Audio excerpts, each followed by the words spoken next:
Radio Ijwi ry'Amerika isaminanira i Washington DC mu Kirundi mu Kinyarwanda muri neza nshuti mwese duteramanye muri kumwe na Frederic Nkurikije. Mu Burundi twumvikanye ku mirongo migufi ya shortwave ku metero 19 no ku metero 22. Mu Rwanda turi kuri FM 88.3 iradiyo inshuti ya bose no kuri FM 104.3 y'Ijwi ry'Amerika. Kwirigwa inzara wagenda gusega bakaguma baragutuka ngo ni mugende wanyu ne mugiriyo mwavuye wagenda mu murima abantu ugiye gusoroma isombe ukazibona inkoni ku bitugu urumva rero hako abantu baguma bapfa ku bwinshi kubera inzara rero bahisemo kuvugana ati reka twigire. Impunzi z'abarundi zibandanye guhunga ikambi ya Rusenda zerekeza umuji wa Uvira kubera ibibazo by'inzara. Izo ni zimwe muri izo mpunzi z'abarundi. Mu gihugu ca Nigeria ibara ryasubiye kugwa abanyeshuri bashika 136 banyurujwe. Igihugu ca Denmark cemeje itegeko ritegekanya ko abasaba ubuhungiro babikorera mu kindi gihugu.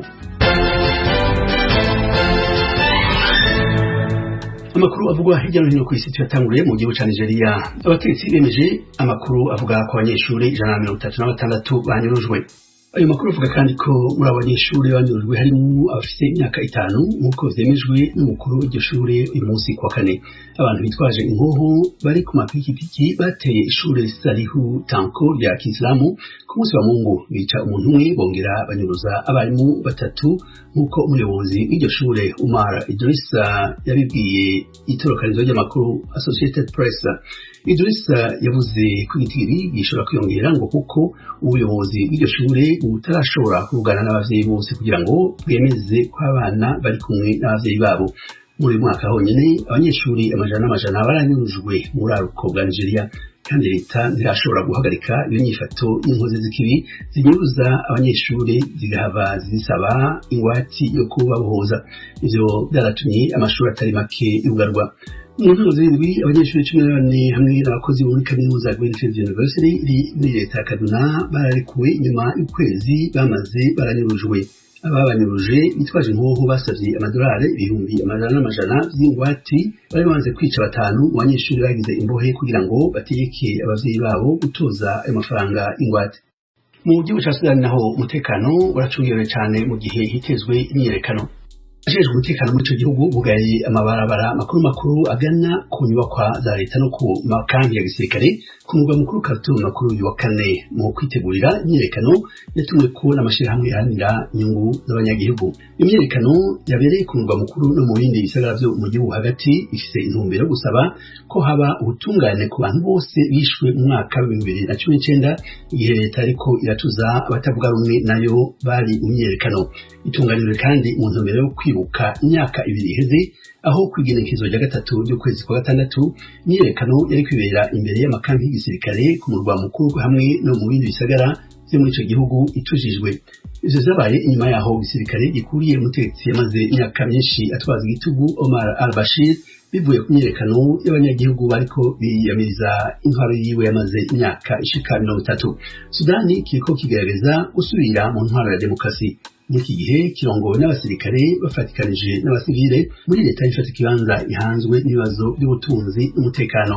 Imyiyerekano uyu munsi ku wa kane yatumwe ko n'amashirahamwe abiri, Sudanese Professionals Association hamwe na Resistance Committees yompi yagize uruhara ruhambaye mu myiyerekano yo kwiyamiriza al-Bashir.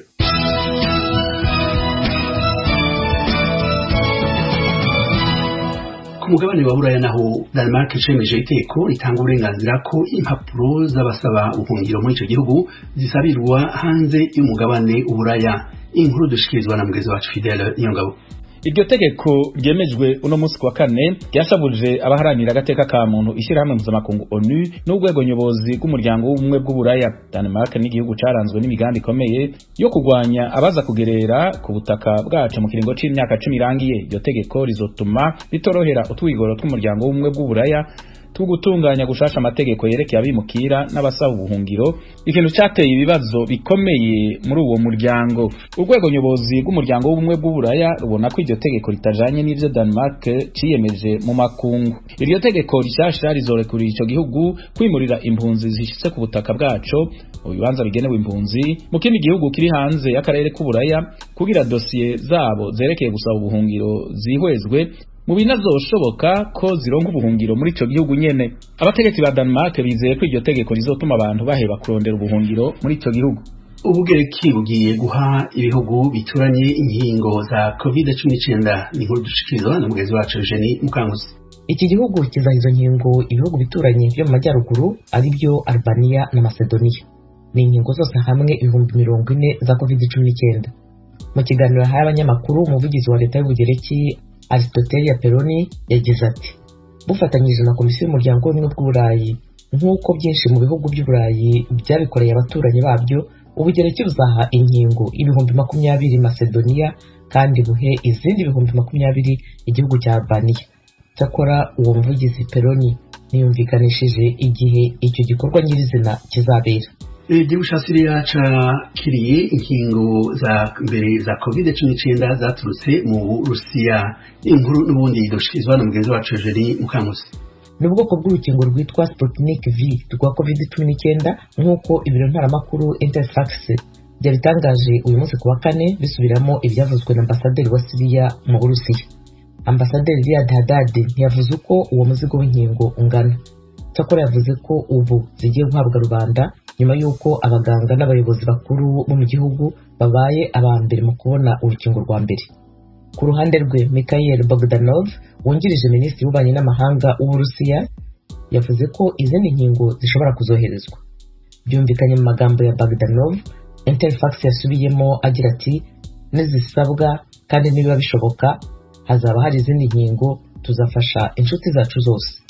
Uburusiya bwashyigikiye Perezida Bashar al-Assad kandi bwamufashije kwihagararaho mu ntambara imaze imyaka irenga 10 muri Syria. Muriko murabandanya kumviriza iradiyo Ijwi ry'Amerika isameranira i Washington DC mu Kirundi mu Kinyarwanda. Mu kanya amakuru yo mu karere ka Afurika ibiyaga binini. Amakuru avugwa mu ntara tuyatanguriye mu gihugu cya Repubulika ya Demokarasi ya Kongo. Impunzi z'abarundi zirabandanya guhunga ikampi ya Rusenda zerekeza umuji wa Uvira kubera ibibazo by'inzara. Hanze ikampi y'agateganyo ya Kavimvira hamaze kugera impunzi zirenga 500 zifuza gutahuka mu gihugu cy'u Burundi. Ni inkuru y'umumenyesha makuru w'Ijwi ry'Amerika Vedaste Ngabo ari i Uvira. Izi mpunzi ziganjemo abana n'abagore ndetse n'abagabo zikambitse hanze y'inkambi y'agateganyo ya Kavimvira iri mu birometero 4 uvuye ku mupaka wa Gatumba uhuza Repubulika ya Demokarasi ya Kongo n'u Burundi. Uhageze usanga zimwe muri izi mpunzi ziryamye hasi, izindi ziri kwibarabara, mu gihe izindi nazo ziri guteka ubugari, izindi zishigisha igikoma cyo guha abana. Bucumi Denise yarasanzwe mu mudugudu wa 50 mu ngambi ya Rusenda yageza Kavimvira kuri uyu wa kane anyuze mu kiyaga cya Tanganyika. Arashaka gutahuka iwabo mu Rugombo kuko yararambiwe n'ubuzima bubi yarabayemo mu Rusenda. Murabona mu Rusenda ntibatupokeza, twirirwa inzara, wagenda gusega bakadubara gutuka ngo ni mugendi wanyu ne mugiriyo mwavuye, wagenda mu murima abantu ugiye gusura misombe ukazibona inkoni ku bitugu. Urumva rero hako abantu baguma bapfa ku bwinshi kubera inzara. Rero bahisemo kuvugana ati reka twigire kuko hako abantu baguma bapfira ngaha, reka tugende. N'abasigaye bavuga twe twabuze itike ati twe batugenda. Rero bariko baragurisha impuzu kugira baronke itike yo kubazana. Kavimvira akomeje kugera izi mpunzi zirimo ziri kwambukira ku kivugo cya Maendeleo na Karundu zemeza yuko zafashe icyemezo cyo gushaka inzira yo gutahuka zinyuze aha muri iki kigo cya Kavimvira bitewe nuko ziyandikishije inshuro nyinshi gutahukanwa tibyakunda ndetse ko hari n'izirambiwe n'imibereho itari myiza zibayemo. Cyatumye nza naranditswe ngo mpunguke izina ndaribura. Ni ibintu byose nagurishije inzara ikiranyica n'abana nca ndavuga ati reka nekerenze bamaye utwo dufaranga twose nca ndariha nca ndonka itike nca ndaza. Jeje akagutaha naje mu boti cyakagutaha mu gihugu cy'u Burundi aho navukiye. Aha turi nyene twazanye utuntu dukenye turiko turifashisha turindiye batuze badutora. Twebwe turi kwihungura bivanye n'inzara duteba gupokera tukagira ikibazo cyinshi. Ubu mbere tutsanga no kujya kwiba amateke mu Kibembe bamwe bakanabatemerayo. Tucafata inyiga tiko kuri byose rero. Reka turabo uburyo twofuma tuja kugwa iwacu dusabe kuko twazavye n'ubuhunguzi barabutwimye. Izi mpunzi zirirwa hanze zikarara hanze y'ingambi ya Kavimvira zivuga yuko usibye kuba zitari gufungurirwa zifite n'ikibazo cy'indwara zishobora guturuka ku isuku rike. Ibibazo biri hano uko atasigitano nano batambuka amamoto imiduga abana nabo barasabagira n'uruzuba bishobora kuzana amagwara ku buryo atakintu amawese bari yaranje bakaja ariko ntibiborohereza ntibabemerera neza nta kintu na kimwe y'aba bantu bari ndani bari hanze nta kintu na kimwe cy'injya gihari kujya rero bikaca bigorana kugira ngo abantu baronke rasyo. Umuyobozi uhagarariye komisiyo y'igihugu ishinzwe impunzi mu Busenda Didier Numbi wa Numbi yemeza yuko izi mpunzi zikomeje kuva muri iyi nkambi ariko nta mubare w'izimaze gutaha bari bamenye. Ku ruhande rwa komisiyo y'igihugu ishinzwe impunzi muri Uvira aho izi mpunzi ziri guhitira bavuga yuko bamaze kwakira izirenga 500 zirimo izo mu nkambi ya Rusenda na Murongwe. Gusa umwe mu bakozi bakorera komisiyo y'igihugu ishinzwe impunzi muri Uvira yavuze yuko hari urutonde bagiye gukora rw'impunzi zizatahukanwa mu Burundi mu cyumweru gitaha. Gusa yavuze nimba ari izisanzwe mu kigo cya Kavimvira cyangwa ari izavuye mu Rusenda. Ni kenshi izi mpunzi zo mu nkambi ya Rusenda na Murongwe zagiye zifuza gutahukanwa mu gihugu zikomokamo cy'u Burundi ntibyakunda bitewe n'uko ibarabara rihuza Rusenda na Uvira byafunzwe kubera amazi yarengeye ikiyaga cya Tanganyika. Nubwo izi mpunzi zivuga yuko zihunga inkambi ya Rusenda kubera ikibazo cy'inzara kuva mu mpera z'icumweru gishize, ishiramwe rishinzwe ibiribwa ku isi rya PAMU byatanze amafaranga y'amezi 2 yo kugura ibiribwa ku mpunzi z'abarundi zo mu nkambi ya Murongwe na Rusenda. Ni nyuma y'amezi yagera kuri 3 iryo shiramwe ryari rimaze riratanga ibifungwa kuri izi mpunzi. Mwomenye yuko mu nkambi ya Rusenda habarirwa impunzi z'abarundi zirenga 30,000 naho mu nkambi ya Murongwe hari impunzi zirenga 9,000. Bedasenga vuku bwaragijwe rya Amerika ubuvira mutaraki. Tukivuga ku bibazo bihanze impunzi haraciye ikiringo c'imyaka irenga 4 impunzi z'abarundi zahungiye mu kambi ya Nduta zidasanurirwa utuzo twasugumwe. Mwidogo ni mwinshi yuko indwara harimo amacinya zizohava zaduka mu misi ya vuba. Mwisha makuru y'ijuru ry'Amerika muri Tanzania James Jovina yatemereye ikambi ya Nduta zone ya 3 aheza dutegurira inkuru.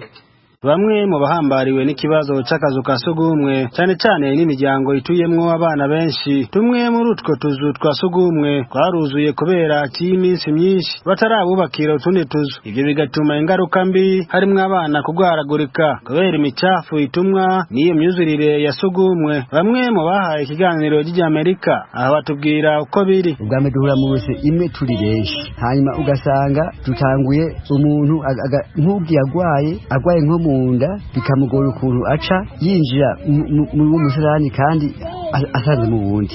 Nk'iyi imvura iguye kubera yamaze kuzura imyanda yo mu toilette yose iduze ikashitembera no ku mbuga, nta buryo dufise bwo kuvuga ngo twoshobora kwimba amatoilette. Mubo mwatwumbiye umusarani umwe kunduzine, igihe usanga mu nduzine hamwe nk'umama afise nk'abana benshi ukaje ku musarani mwakutana n'umwana frani cyangwa n'umuntu akuze, usanga nakatoni muduha kuko kuri busafi kuko kara umuntu avuye muri toilette mukaduha mu kingo kirekire usanga busafi ntibugenze neza. Kuyubakira akazu kasugumwe mu nkambi akazi katoroshe gose kubera kubura ibikoresho byo kwimbisha hamwe n'ibiti byo gushira hejuru. Kubwiyo mpamvu basaba amashira hamwe kubafasha cyane cyane buri umuryango ugira akazu kawo kigenga. Cyo twasaba UN twasaba yuko aya matwarete yaruzuye, twasaba yuko boyaduhindurira bakatubakira yandi kubera bitera ingwara isazi ziguma ziza gukora ku mawese yuzuga usanga biziye ku bikoresho tuba twagize dukoresha mu isi yose. Ese ituma rero mo tugira ikicigora mukaduhindura amatwarete. Urumva rero turasavye amashira hamwe nka UN yone ishobora kudukurikirana twege impunzi zo ngahinduta, turakeneye ko zodufasha ku bintu byerekeranye n'ubucafu kugira twikingira ingwara kolera amacinya ingwara zo gucibwamwo zizana zitewe n'uwo mwanda. Twebwe icyifuzo tugomba dusaba nuko mora mukagerageza nk'umuntu mukamwindira umusarani wiwe cyangwa baye ngombwa nk'ababiri mu musarani si ngo abantu bane basanga mu musarani bivaye nuko urujya n'urujya bw'abantu ari rwishi, abantu baguma bagwira ugasanga mu musarani ntibiborohera guhurira mwese kuko ushaka kujya mu n'umwanya ugahora n'umwana konyene ugasanga ibintu bigenze neza. Twebwe natwe icyifuzo cyacu cyarico bikunda mura mukatufasha mukatwiriza imisarani. Ndi umwe mu mpunzi zo ngaha mu zona ya 3 ico twasaba ishyirahamwe nka UN twasaba rizoduhindurira amatwarete kubera yarabomagurishe ayo dufise amaze hafi imyaka 4. Tubona yuko bizotera ingwara nk'amacinya kubera kabeshi ntidushoboye nta bushobozi dufite bwo kwiyubakira ayo matwarete kuvuga rero mu byasaba yuko mwogira kigoro mukatwubakira ayo matwarete mwamugize neza kubera ikena ry'amafaranga amashyirahamwe Oxfam hamwe na Danish Refugee Council DRC ageneye kubakira impunzi ubuzu bwa sugumwe mu ndwi iheze yagabayishije buri muryango kwiyimbira akazu ka sugumwe no gufyatira amatafari. Ayo mashyirahamwe yemeza ko umuryango uzoshobora kwikorera ako kazi uzoronswa amabati hamwe n'ibiti byo gushyira hejuru y'ako kazu. Naho biruko hafi igice cy'abatuye mu nkambi ya Nduta ntibarashobora kwimba ako kazu ka sugumwe bigatuma bajya kwituma mu mashyamba ari hafi yabo. Ibyo bikagira ingaruka mbi kandi bigatuma indwara ziba nyinshi cyane cyane mu bana bakiri bato. Kuva mu nkambi ya Nduta iri mu burengerazuba bw'igihugu cya Tanzania, James Jovini, ijwi Amerika. Tubibutse inshuti mwese ko muriko murabandanya kumviriza iradiyo ijwi ry'Amerika isamirana i Washington DC mu Kirundi mu Kinyarwanda. Icegeranyo c'abafaransa b'abahinga mu vyerekeye amateka ciswe rapport du Clair cemeza ko Ubufaransa bwagize uruhara runini muri jenoside yakorewe abatutsi mu Rwanda ariko ko butayifise mu bufatanyacaha. Abahinga mu nzego zitandukanye 8 bakomoka mu Rwanda baba mu bihugu binyuranye vyo ku mugabane w'Uburaya bayikoze ko itohoza bavuga kwibuzemo ibintu byinshi. Babiri muri bo baganiriye na mugenzi wacu Thomas Kamirindi. Abo nabo ni wese Maurice, umwarimu wa kaminuza akaba n'umushakashatsi mu by'indimi aba mu Faransa, na Sengimana Nkiko, umuhinga mu vya politike aba mu Busuwisi. Ntabwo twigeze dutandukira kubera ko nubwo raporo ishingira kuri archive z'abafaransa, ni ukuvuga ku nyandiko z'abafaransa, inyandiko zigeze ku ibihumbi 600, ntabwo ivuga ibijyanye n'abafaransa gusa. Iyo nyandiko ivuga abanyarwanda, iyo nyandiko ivuga ibijyanye na jenoside yakorewe abatutsi, kandi iyo nyandiko ikaba igamije gushyira ahagaragara impamvu zateye jenoside yakorewe abatutsi. Ubwo uravuga iyo raporo du Clair? Iyo raporo ya du Clair. Rero impapuro z'abafaransa ubwazo ntabwo zihagije kugira ngo uzihereho uvuga ko ufite amakuru ahagije kugira ngo uvuge ko ibyo uvuga kuri jenoside yakorewe abatutsi cyangwa se ku ntambara yabaye mu Rwanda ko byuzuye. Ikindi nakongeraho ni uko iyo raporo na za archive yakoresheje nizo mu Bufaransa atari zose, kuko nk'iziri muri parlement mu nteko y'amategeko y'Ubufaransa ntabwo bigeze bazigeraho. Nicyo gituma tuvuga ko iyo raporo ituzuye. Wenda ntitubigarukaho, twatanga n'izindi ngero nyinshi zerekana ko ituzuye. Ntabwo ivuga abafaransa gusa, ivuga n'abanyarwanda. Ntushobora no kuvuga ibintu byabereye mu Rwanda we tutavuga abanyarwanda. Reka dusubire kuri Nsengimana Nkiko. Muvuga ko iyo raporo hari ibintu byinshi ibuzemo. Nabisoma mu Gifaransa kubera ko mwabyanditse mu Gifaransa. Le rapport est émaillé de manquements au niveau des faits, de la présentation chronologique des événements, mais aussi au niveau de l'interprétation.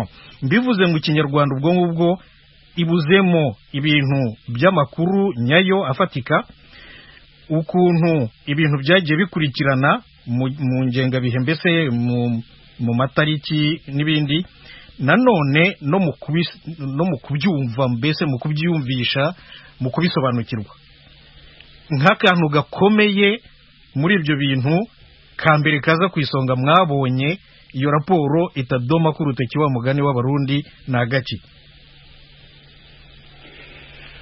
Hari muri inyandiko twakoze, n'inyandiko navuga izinze, turacyakomeza gukora ubushakashatsi burambuye. Harimo ibintu byinshi umuntu abona